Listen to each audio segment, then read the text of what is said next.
ఓం గం గణాధిపతయే నమః. హాయ్ అండి, అందరికీ నమస్కారం. మనం ఈరోజు ఈ వీడియోలో కార్తీక పురాణము 30 అధ్యాయము కార్తీక వ్రత మహత్యము అనే అధ్యాయం గురించి ఇప్పుడు ఈ వీడియోలో తెలుసుకుందాము. ఈ వీడియో కనుక మీకు నచ్చినట్లయితే లైక్ చేయండి, షేర్ చేయండి, సబ్స్క్రైబ్ చేసుకోండి. ఈ వీడియో లాస్ట్ వరకు స్కిప్ చేయకుండా చూడండి. ఇలా చేయడం వల్ల ఈ వీడియో మరి కొంతమందికి రీచ్ అవుతుంది. ప్లీజ్ సబ్స్క్రైబ్ మీ, సపోర్ట్ మీ. Thank you for watching. Karthika పురాణము 30వ అధ్యాయము కార్తీక వ్రత మహత్యము.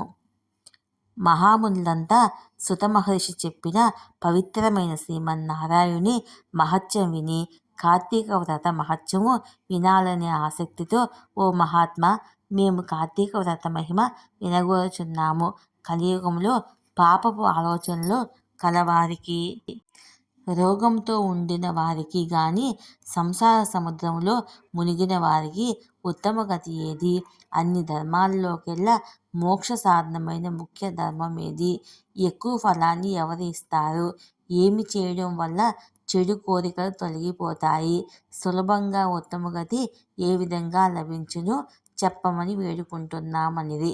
వారి మాటలు విన్న సుత మహర్షి, ఓ మునులారా, మీరు చాలా మంచి విషయాలు అడిగారు. మాధవుని చరిత్ర చెప్పమంటున్నారు. మానవ శ్రేయస్సును కోరిన మీ ప్రశ్నలు ఉదాత్తాలు. ఈ ప్రశ్నల వల్ల మీకు ఎంతో మేలు కలుగుతుంది. అంత ఫలితాన్ని మీరు పొందుతారు.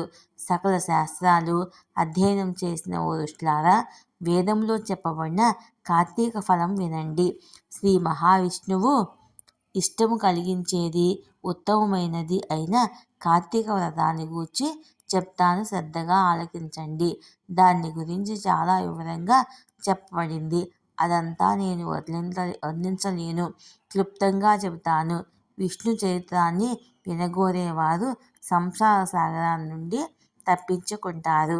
సూర్యభగవానుడు తులారాశిలో నుండగా కార్తీకములో మాధవుని భక్తితో పూజించుట, స్నాన, జప, దాన, పూజలు, నేతి దీపాలు వెలిగించడము మొదలగు సత్పనుల వల్ల జన్మాంతరాల్లో సంభవించిన సకల పాపములు పటాపంచలైపోతాయి. సూర్యుడు తులారాశిలో ప్రవేశించింది మొదలు నారాయణ భక్తి పరాయణుడే ఎవడు మాసమంతా కార్తీక వ్రతం చేస్తాడో వాడు జీవన్ముక్తుడు అనబడతాడు. ఈ వ్రతాన్ని ఆచరించని వారు అధములు అనబడతారు. కార్తీక మాసం ప్రారంభం కావగానే కావేరీ నది స్నానం చేసిన వాడు దేవతలచే పొగడబడుతూ ఉండగా వైకుంఠాన్ని చేరతాడు. ఏ నదిలో స్నానమాచరించినా ఈ ఫలం దక్కుతుంది. నెలలన్నిటిలోనూ కార్తీక మాసము అత్యుత్తమము. వ్రతాలన్నిటిలోకెల్లా కార్తీక వ్రతం గొప్పది. పాపాత్ములు వ్రతాలు ఆచరించడమే అరుదు. వారి వ్రత మాచరించడం వల్ల కలిగే ఫలమే అరుదు.